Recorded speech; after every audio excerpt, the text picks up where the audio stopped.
Hey, I'm Candid Frank, and he's not Aaron. Nope. He's Mark Sagan. Mark is a friend, somebody I worked with here in town and starting a Legion.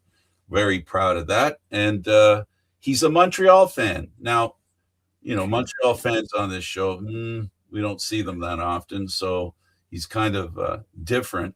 So we're going to get a view from the Montreal side, which why shouldn't we do? They're in the playoffs. The Leafs aren't. So there's not much to talk about as far as the Leafs are concerned.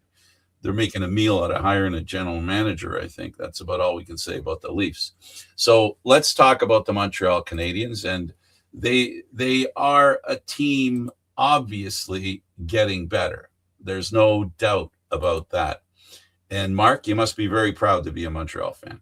No, absolutely. This year is one of those years where, you just being a Montrealer, being a Montreal Canadiens fan all your life, you feel really proud about that. And, it's one of those things where it's the type of season you dream about all the time, and then you're finally getting it. And especially we had, 3 or 4 years of missing the playoffs there since 2021. So it feels good to be back in the mix again. Yeah, and for those of you that didn't get a chance to know that we were doing this at 5, I apologize. It was just we had a chance. We also have an important meeting. We have a general meeting at the Legion, and Mark and I need to be there. So we're starting early just to get this in, and then hopefully you'll see it on the replay. So they're playing Tampa, a team that at the end of the year, let's just say they established how much they don't like each other. That's the understatement of the year. I think that's a big grudge match still from 2021. I think Montreal's still bitter about it. I know I am. I know I'm still bitter about it. But it's good to see some players that are still in the team that were in there from 2021, like Anderson, Dano, Suzuki, Caulfield, Evans, all those guys that are, the veterans on the team. I guess it's funny calling Caulfield a veteran now, right?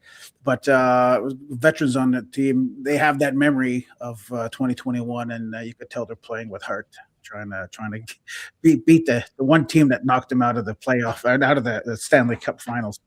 Yeah, and I want to remind everybody that that was the COVID year. That was the year that there was a Canadian division and the U.S. division.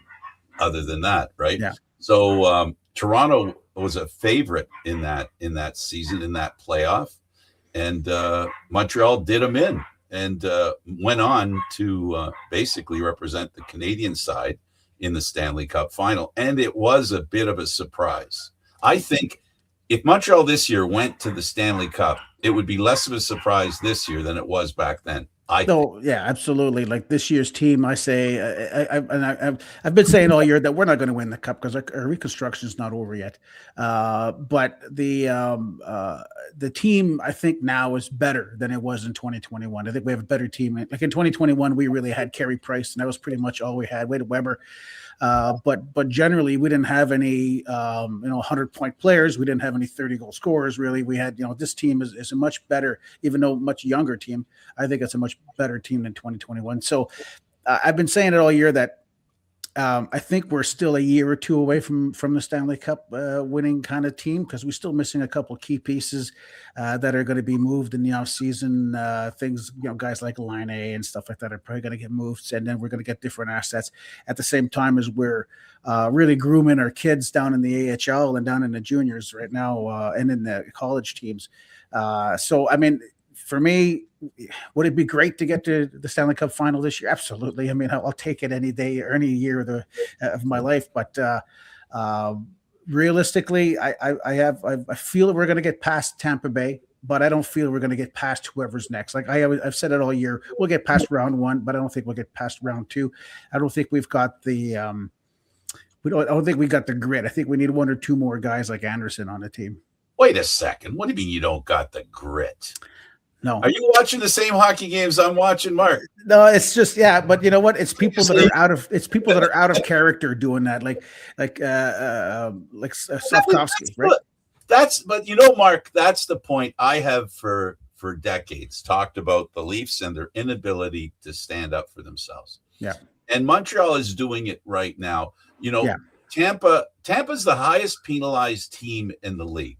So for Montreal to rise up against them and the stuff that they're doing says a lot because they're playing Well, the team that gets penalized the most. That means they spend a lot more time in the box doing stuff, right? Yeah, I think Montreal's probably in the top 5 of most penalized as well, so I think it kind of evens itself out. Now, what I mean by the grid is, I mean, like, we've got players that are just learning how to use their body, like guys like Slafkovsky, right? The guy's 6'5" or something like that. He's just a monster, but he's still young and he's only coming in. He's like, I always say he's looked like a baby giraffe when he first got into the league, and then he's learning how to use his legs. So now he's starting to use his body. But for guys that are really punishing hits on the team, there's not that many guys that do those. I mean, there's Jack Guy, there's Anderson, Gallagher. He's not afraid to get in there in the mix, but he's not playing right now. And other than that, everybody else who's kind of being goonish out there, or somewhat, very much more physical, it's not in their character. They haven't done it all year. So I think, like I always said, like, if I had a guy like Tom Wilson on the Montreal Canadiens, I mean, we'd have the cup almost every year, because there's a guy that you're afraid to go in a corner with.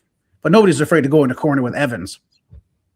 Well, Evans has a bit of a reputation too, right? Of being a little tough guy. He's not a huge guy, but he can hit hard. He's one of the medium ones. I think he's one of the medium ones. Got a reputation for hurting players. I'd rather go in a corner with Evans on it than Jack Guy. Let's just say. Yeah, well, this is a whole different. We're having a total different relationship than I have with Aaron, because Aaron's a pro Maple Leaf fan, and when we talk about the Maple Leafs, we always talk about the headaches, migraines. No, the big possibilities, the fact that, they're such a good team. They just haven't proven they're a good team. My point is, with Montreal, they haven't proved they're a bad team yet. Toronto's done that, right? Yes. So I disagree with you in the context of, or I agree with you, but I look at it differently, that one thing we learn as hockey fans, and especially people like myself who like getting in deep, right? The one thing I've learned is there's a long history of players who show up for a cup at the kind of age that the Montreal players are showing up at 21, 22. And then they wonder what happened the next 5-6 years. They never get another chance, right? Mm-hmm. So at the end of the day, what I'm saying is, what I'd like to add to what you said is, they're here. They might as well win the cup while they're here. Because that's the way I see it, because as a person who's watched the Leafs very closely and talked about them going back to the late 70s when I had a sports show and talked about the Maple Leafs, I'm saying the same things today that I said back then. The problem isn't for Montreal that they don't have the ability to stand up to not just the other team, but also the officiating. Mm-hmm. Canadian teams get a bit of a rough ride, I believe. And Montreal's a big enough organization, and they're part of the threesome that run the league. And I'm sure they'll get a fair shot. They've got to do whatever they can to win, and they can do it. They could have beat Tampa back then in 21. They just didn't have the amount of talent they needed. To your point, this time it's talent they have, grit they don't have. That time it was grit they had, was talent they didn't have. So This time it's a little different. It's a little different in the sense that most of the guys, other than playing 5 or 6 games last year, don't have Stanley Cup playoff experience. So for them to change the game from all that ice to no ice at all, like, give you an example, Cole Caulfield, right? I mean, the past 2 games, he's might have had 4 shots total, 5 shots on net in 2 games, which is uncharacteristic for him, and that's because they're not giving him the ice. Also, he's like the smallest kid on the ice, so he's not going to get into that corner and get that puck. So it's a much different game for Cole Caulfield right now in the playoffs against Tampa Bay than it was against Tampa Bay 2 weeks ago. So I think they're going to adapt. I think they're going to win. But like I said, are they Stanley Cup champions? No, not yet. I think we got a lot of money sitting on the bench and sitting up in the rafters that needs to be moved and exchanged for assets that we can actually have on the ice right now. Like guys like Doc gotta go. Guys like I love Anderson. He's a playoff guy, but he's not a regular season guy. So I mean, we could trade Anderson. If we could get rid of Doc, we could get rid of Gallagher. Gallagher's probably he's going to retire. I don't think he's going to go anywhere. I think my prediction is the next couple of years he's going to hang up his skates, if not next year. I think this year's I think he's coming to the realization right now that he's not a spring chicken anymore, and he's been sitting a few days now, and I bet you he's really happy to be sitting just because, well, it's good for the team for one. He's always been a team player, and two, like, man, I'm older than he is, but I mean, playing at 36, 37 years old in the Stanley Cup finals or in the playoffs. It's hard on the body at 22. Could you imagine doing it at 36, 37? And I think as far as Gallagher is concerned, he can be the wild card in their sleeve, right? So, if they need a little inspiration, if the team looks like it's sagging a little bit, he'd be a good guy to put in the lineup, especially because of the way the rest of the team would feel about it as well. Well, the way last night's game went, Gallagher would have been perfect because all those scrums behind the net, in front of the net, and in the corners, that's Gallagher territory right there. I mean, there's nobody better other than Marchand in the NHL right now to get under people's skins, and Gallagher is really good at that. So, would he be great on the ice right now? Yeah. Would he be drawing some penalties? Probably. But I mean, he's the kind of the gritty player that I'm talking about that would help the team. And if I was Martin St. Louis, I'd have him on the ice before I'd have Villano. Wouldn't it be fair to say that going into the playoffs and going in towards the end of the season, when the season started, I don't think Montreal felt they had goaltending, not dependable goaltending. They had a lot of possibility. They had a lot of talent, just not established as really good goaltending. They've come into this playoff with a lot better goaltending than they thought they were going to come in starting at the beginning of the season. Well, yeah, no, the beginning of the season, the goaltending was just a big mess. But after Christmas, I think it started around February when Dobej really started getting his legs. And then we called up Fowler, and that was pretty much at the end of Montembeault then at that point. Like these are two rookie goalies that are taking a team into the NHL Stanley Cup playoffs and possibly into a second, third, maybe even the finals. Has it been done before? Sure, it's been done before, but but it hasn't been done a lot. Let's just say so. I was a firm believer that I still am. That Ken Dryden. Yeah, but that's like look at those names. Those are 1970s. I think last one was a 2013. I forget who that was. But anyway, wasn't Carey Price one of those guys? Didn't he? But he came in. When did he came? No, he didn't. No, he never won the cup.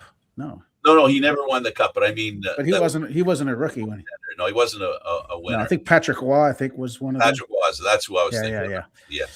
But and I've been saying it all year that Dobej has to be in the conversation for the Calder Trophy, and I mentioned that even before. I think I was the first one to mention it, back because he was his winning, like his save percentages wasn't the greatest. He wasn't the greatest save percentage, but I mean the team was winning when he was in the net, and that's the mark to me is of a good goalie, because if the players they believe in the guy who's behind them, they're going to play a lot better, and that's what was going on with Dobej over Montembeault. So I mean, he's not going to win the Calder Trophy. I mean, what's his name there? New York's going to get it. Schaefer. I don't necessarily agree with it, but I think Demidov had a pretty good season, although he kind of petered out near the end, and so did Kapanen.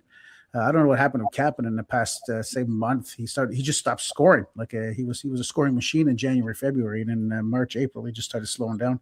I think the game starts to tighten up as the season progresses, almost in anticipation of the playoffs, and that's where the real tough part is. And there, where being a rookie is a problem that you really don't understand. You're very clear in suggesting there's a lot less room in the playoffs, but there's also a lot less opportunity to not get pasted against the boards too. Yeah, exactly. Aspect of the game in the playoffs is something that is hard to get used to, and it's a real burner. Like it really, like look at Florida. Florida won the cup 2 years in a row, and this year they couldn't get it together.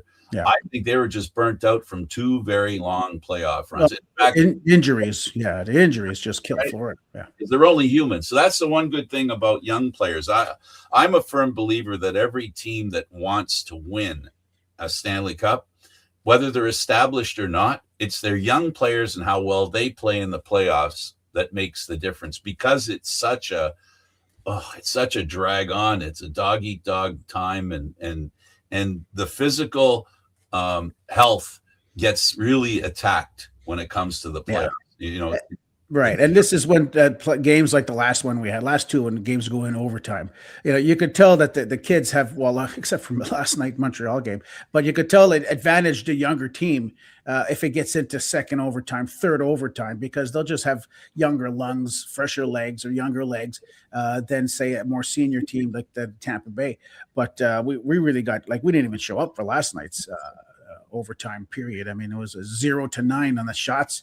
It was just I don't know what happened to Montreal. They just kind of went to sleep, and it never woke up. No kidding. I got to say this though.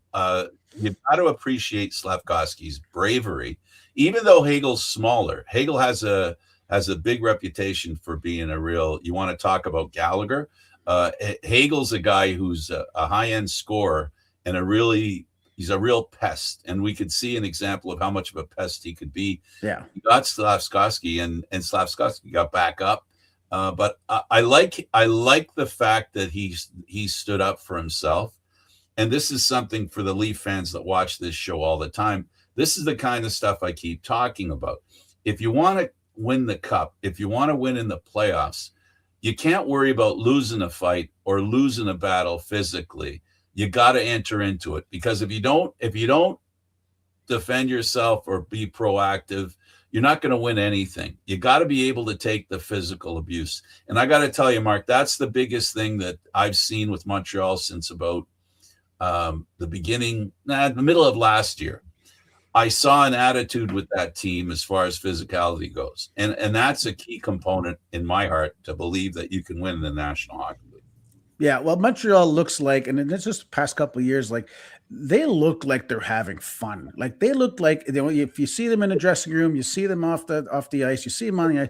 They're a bunch of young guys that look like they're having fun. They look like they're enjoying the game of hockey. It doesn't to them. It doesn't look like it's a job. It looks like it's something they really enjoy, and that's something you just didn't see with Toronto all year. You haven't seen that from the Leafs all year. These guys were not having fun on the ice. It's almost like they were resentful to be wearing that maple leaf on their jersey, and they just didn't show up every night, which is I mean, it's music to my ears because I'm a Habs fan, but it's disappointing for the Leafs fans. And I always said, like, the Leafs fans, I don't know if they like pain, they must have a pain threshold higher than everybody else. They don't determine how good the team is, as much as people want to try and suggest that. Leaf fans don't determine it. Here's what I'll say about the Leafs and the Leaf team that they are now, which is why I'm a proponent of trading Austin Matthews and maybe even Nylander. Mm-hmm. You're talking about how they play. Well, right now, Montreal has no bad history. Their players have no bad history. The Maple Leaf players, especially Matthews, Nylander, and Morgan Riley, and those guys, they've accumulated a lot of bad memories, and those bad memories follow you onto the ice. Yeah. Whenever you're in a tough situation, because you've lost in so many tough situations, you don't really have the deep down belief that you can overcome winning that seventh game. The Leafs have looked terrible at times, especially under pressure, because they haven't had the players that can play under that pressure. That's what the Montreal team, whether it's this year, next year, the following year, or 5 years from now, what they'll need, the talent they have a great coach, a guy who really motivates his players. He's really a player's coach. He does a great job of making them comfortable, and that fun that you're talking about. He's one of the reasons why they have so much fun. When things go bad, when things don't work out, that's where Montreal, I think, is smarter than Toronto is, and their organization is. I define this by saying that when Montreal, if they have a bad moment next year, they'll bury it, they'll flush it, they'll come out and not worry about it. Now, that's where people blame the media here in Toronto. In Montreal, people don't understand in Toronto. You think the media in Toronto is tough?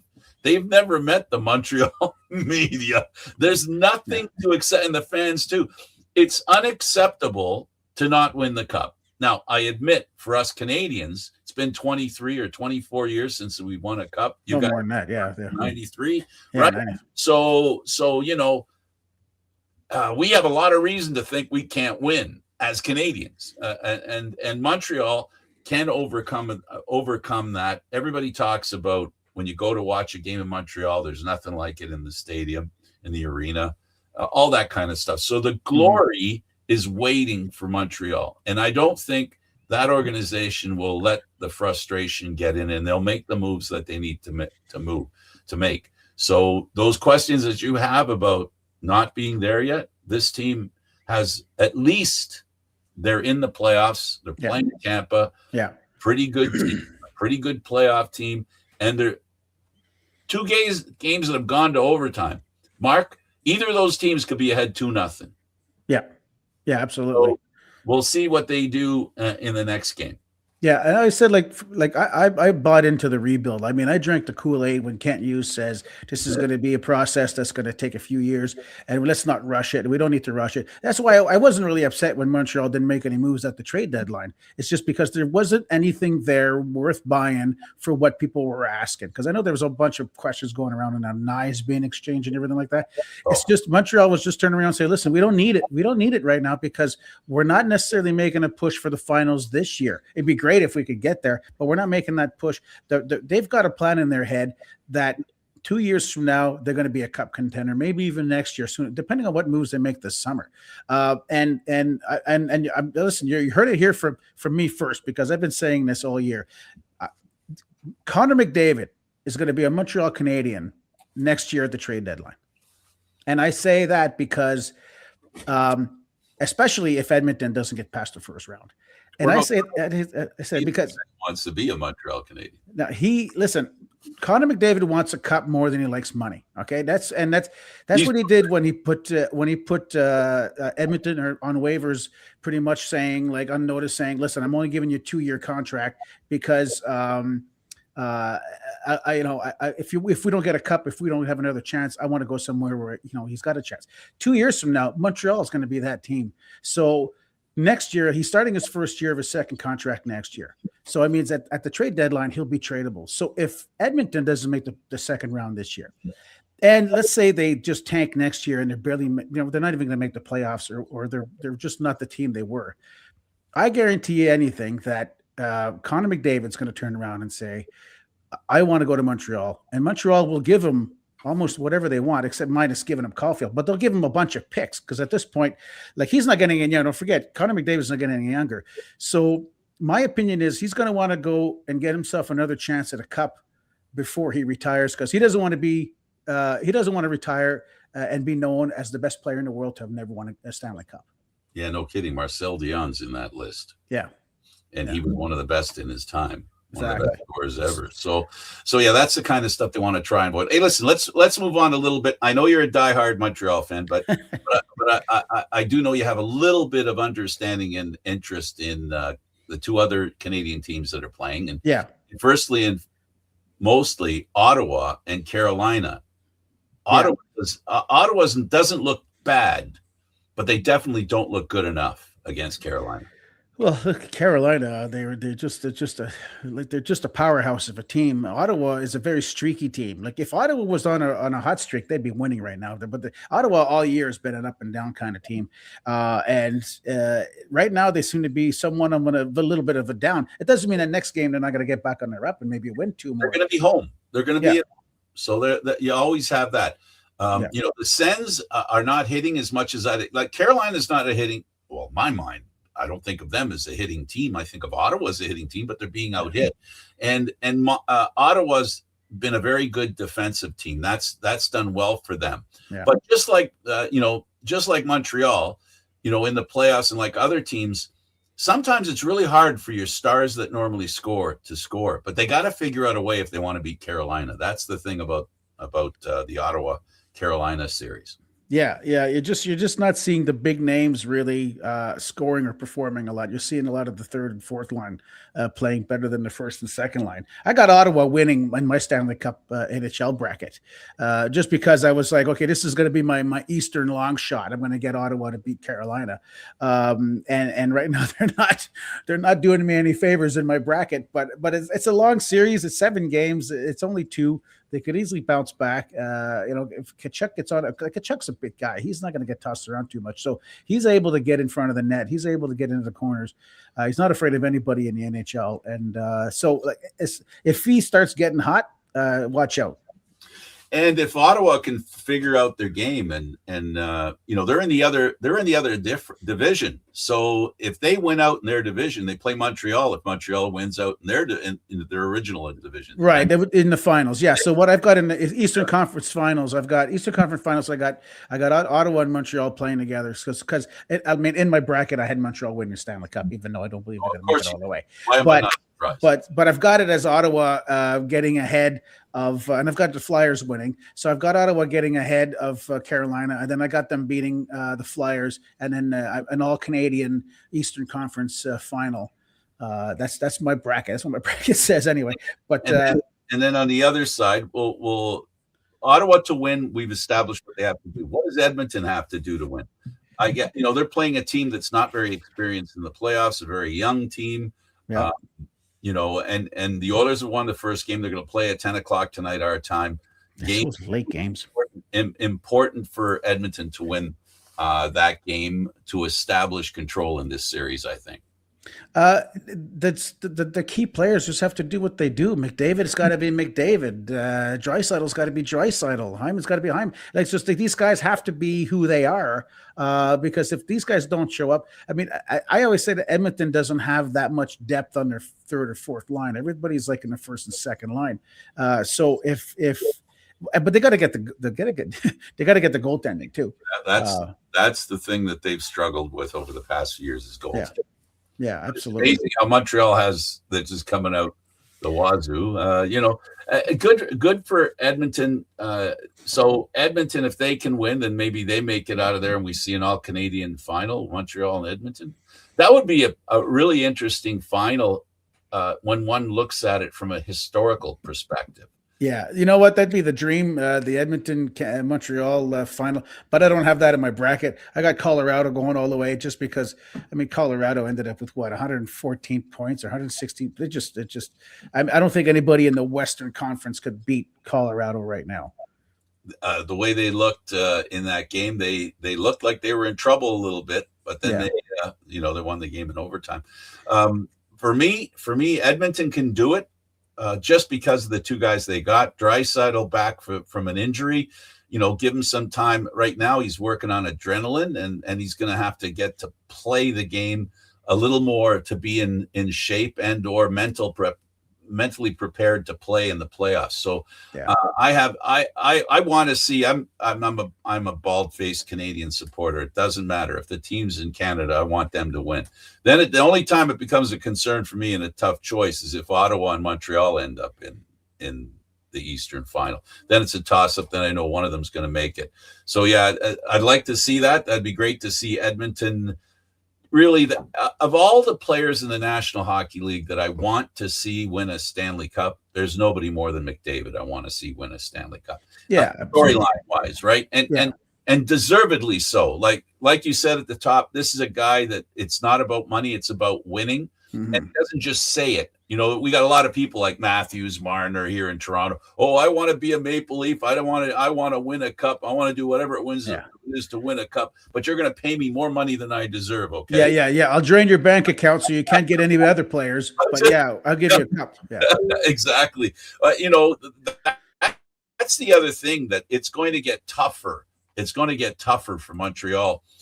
Because once the contracts and players start saying what they want, this is the problem that you have, Mark, that as a Montreal fan, you got to hope before the contracts start getting signed that this team does something. Because one thing's for sure, once teams win the Stanley Cup or get close, it doesn't matter whether they win or get close, those players get paid. And that's when the problems start, because then the money starts to run out in the budget. Yeah. Don't get me started on salaries, because I've always said it should have been a performance-based kind of salary, just like they do in golf. If you play good, you get paid. If you don't play good, you don't. But that's a whole other hour show. Well, no, you and I agree. I believe in the 1-year contract. Yeah. I believe in the 1-year contract. It doesn't matter where the players go. 1-year contract. What you do, that's what you get paid for. These guys would never unpack their luggage. They'd be moving every year. That's the way. But if they really care about playing for a certain city or a certain team, like some of them say, like, look, you talk about Anderson.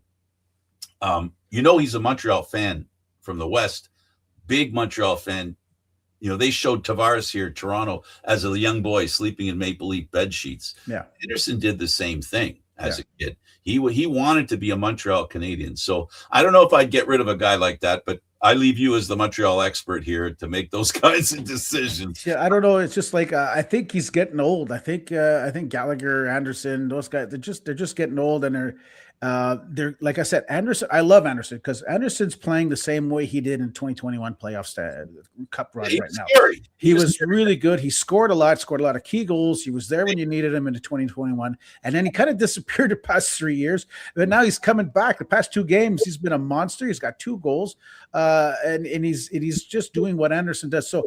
Is this a guy that I would keep on the 4th line all year just to keep him for the playoffs? Sure, I would. But I would get rid of guys like Veleno first. I would get rid of Carrier. He's too small. I would start getting some bigger, beefier guys with some talent. But Montreal's got the advantage right now that they've got the cap space. Like they're going to get rid of Laine this summer, and that's going to free up a whole bunch of money. And then next year's and other contracts are coming due. And then, so they're going to have to find money to sign Demidov. They're going to have to find money to sign Kapanen if they're going to keep Kapanen. I don't think they're going to keep Kapanen. No, I think they're probably going to move him. Find out, and it's serious stuff. We're going to find out how serious the players on the Montreal Canadiens want to win. And Toronto fans who watch this program will understand what I'm saying, and that is, depending on how much they want to get paid, we're going to find out in Montreal. There might be a different story. I joked with Toronto fans, and I got in trouble with it. I'd say I'd trade Matthews for Suzuki any day. 2 reasons. Yeah. As far as I'm concerned, Matthews is working on being a great defensive center. Well, Suzuki's already a great defensive center. Mm-hmm. And Suzuki's earning half of what Matthews is earning. So that to me is what matters. It's the cap space is so important. Being able to afford depth, because that's where the cap is a struggle. Yeah. It's easy to pay a guy $13 million, but it's hard to get other decent players after you're paying those guys that kind of money. Yeah, if you want a masterclass on rebuild right now, you just look at Kent Hughes for the Montreal Canadiens. I mean, do you suspect, like, was there a phone call from Toronto to Kent Hughes and saying, hey, listen, name your price, come on to Toronto and we'll give you whatever you want and try and rebuild this team? I mean, I don't know if that phone call happened, but I'm sure somebody was thinking about it, because when you're looking at master classes on rebuilding a team right now, Kent Hughes and Jeff Gordon right now are just, they're at the top of the list. They are a twosome doing a job that requires 2 people, but they have to be symbiotic. And they're both symbiotic. They both work well together. There's, I don't know how the relationship works, to be honest with you, but I do know what the result is. And I think the result speaks for itself. Like, you get all these experts, and I'll be an expert and explain why I think Montreal's management team works really well. But to be honest with you, I don't have a clue other than to say they've drafted really good players. They hired a coach that people wondered about, a rookie. He was coaching kids before. Pee-wee. Yeah, he was coaching Pee-wee. Right? Yeah, he was coaching Pee-wee, and they've made the right decisions. But a lot of times, Mark, I'm a firm believer that decision A looks really good because of decision B, and decision A and B look really good because of decision C. And the problem with the Leafs is they can't make that good second decision. Well, it's because the second decision, they have no leverage on the second decision. Yeah, that's the problem with what's going on with Toronto, is that they have no leverage on any kind of second decision. So they made the first decision, I don't know, out of impulse or not. But I'm like you. I mean, I don't think I would get rid of both Marner and Nylander. I would get rid of one. All right, I would sit them both down and say, listen, are you happy here? Would you be happier somewhere else? Because I could make it happen. And that would free up a lot of money, where you could get 2-3 guys for that kind of money, of the money they're getting, especially Matthews. But I think, like, to me, Nylander was a much better hockey player this year than Matthews was. Well, that's what we're talking about. That's where you and I will agree. Right, and right now, the biggest problem with the Leafs, to talk about the Leafs, is generating offense, generating margin of play. Matthews isn't that guy. He's a trigger guy. He's not a creator of offense. Nylander can. I'm not a big fan of Nylander and his commitment to the game every game, but he, at least when he's out there and he wants to, he can create Yeah. offense. Yeah. He's a points per game guy. Yeah. Matthews is not. Matthews is a finisher. And that's not to say that's a bad thing, but you can get a guy like Stamkos for 8-9 million, and he's a finisher. He's doing well this year, but when he first left Tampa, and this is what makes Tampa a good team, they walked away from Stamkos. Stamkos was their captain and their best player. And they said, nope, we're done with you because of how much money you want. Yeah. In the story. That's why he's gone. He wanted X, he got X, and he wasn't in their minds worth it. And I felt the same way about Matthews before he signed that contract. And I felt the same way about Marner, for the reason that because they both wanted the kind of money they wanted, they opted the other one out of town because one of them had to go. They couldn't have had both Matthews and Marner. Yeah, no, the issue with Toronto is that they offered him so much money and they have no move clauses. So the big thing that's killing them right now is the no move clause. And then, well, like I said, they offered him too much money where they can't pay anybody else to back them up, where they ended up with scraps. So what was it, like a couple of years ago? The top four, the core four, were taking up 50% of the salary space. I mean, you can't have a team like that. They were also three of the highest paid players in the league. Yeah. Three of the five highest players in the league were make-believes, were the core four guys, the core three guys, really. Yeah. And core four.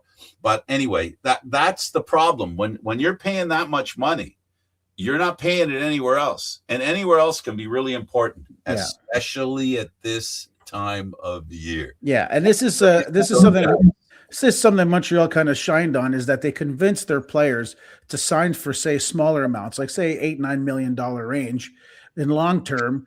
And because they did like they did to me, they sold them the Kool-Aid, say, listen, if we pay you, we can pay you $14 million, Suzuki, but you know what? You're not gonna have anybody to back you up. We're gonna have to sell Caulfield, or we're gonna have to sell Slavkovsky because we can't afford that. So I think it's the management team that could actually sit down and have conversations with these guys in their age and say, listen, you're still young. Do you want the money or do you want a cup, right? Do you want to worry about money later and do you want a cup now, or vice versa? Because eventually you're going to choose one or the other. And this is a guarantee I'll make you. If those players don't play ball with the team will trade them. Yes. And that's the difference between Montreal and Toronto. That's the difference between any winning team in Toronto, is that the players don't run the team. The organization does. The organization is, like they say, when they say about you play for the emblem in the front, not the name in the back. Well, with the Leafs, the name in the back has too much prominence in the way they operate. And that's bad. Yeah. Too much power in the players' hands, and like I said, Montreal. Well, Toronto should be like that, but Montreal's got no problems with getting rid of you if you're not a team player. Like Peterson out in BC, he's available, but nobody wants to touch him. Like, would he fit in Montreal? Absolutely not. Was he a good player? Absolutely yes. Would you think Montreal made a move on him at all at the deadline? No, not at all. They're like, no fucking way. Oh, excuse me, no way. It's not at the end of the day,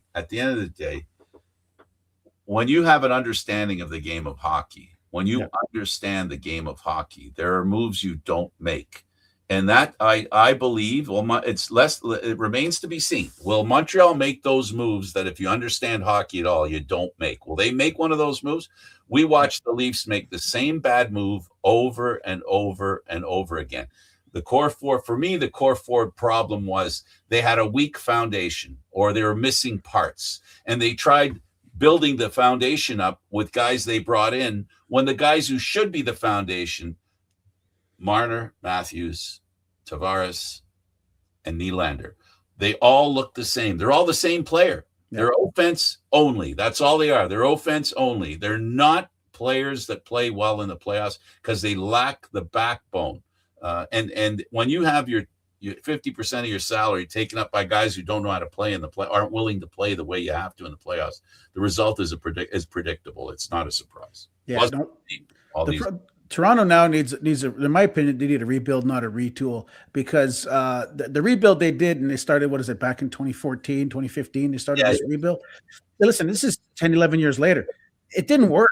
Like, what are you retooling? What are you retooling? You're retooling a team that's broken. I think a rebuild needs to happen. They need to get rid of some key players. I get you. What really you're saying is a restructure. Like, and the way like for the way hockey is today, it's about money, right? So if you can get rid of Matthews and his contract and not eat any money, not keep any money, and get decent picks for him, you're ahead of the game. In my opinion, you're ahead of the game. Yeah. Because now that's where the restart happens. Retool, all those funny words. I'll be more specific. They're assets, and it's about asset management. If Matthews is an asset, they should cash in that asset. If Matthews gives them a hard time, then he is what he is. He is what he's always been, only worried about himself. Yeah. So at the end of the day, the Leafs have to say, you're an asset. We want you, and tell them, hey, look, you know full well every time we go into the playoffs, the pressure on you is unfair. So that's the way I would pitch it, Tim. You need to go somewhere else for your own good, not for only for our good, but for your good too. But the problem with Toronto is that those are the only assets that they're worth anything right now. So I mean, if they're going to make any moves on changing anything, why would you change a third liner for another third liner? Like, you want to change your top, like change your top guy and get two first or second liners. You know what I mean? Like, you gotta build up. Anyways, for me, the rebuild, it needs to happen. But to quote my show's partner, if you're going to start rebuilding that and you build it, you break it down to the studs, you're just going to find a lot of mold. Yeah, well, hopefully not for Leaf fans' sake. Well, Mark, thanks for doing this. Really appreciate it. Yeah, no, hey, it's my pleasure. It's great to be here. Okay, he's Mark Sagan. I'm Candid Frank Stanishi. Thank you for watching. We'll see you again next time on Friday. See you then.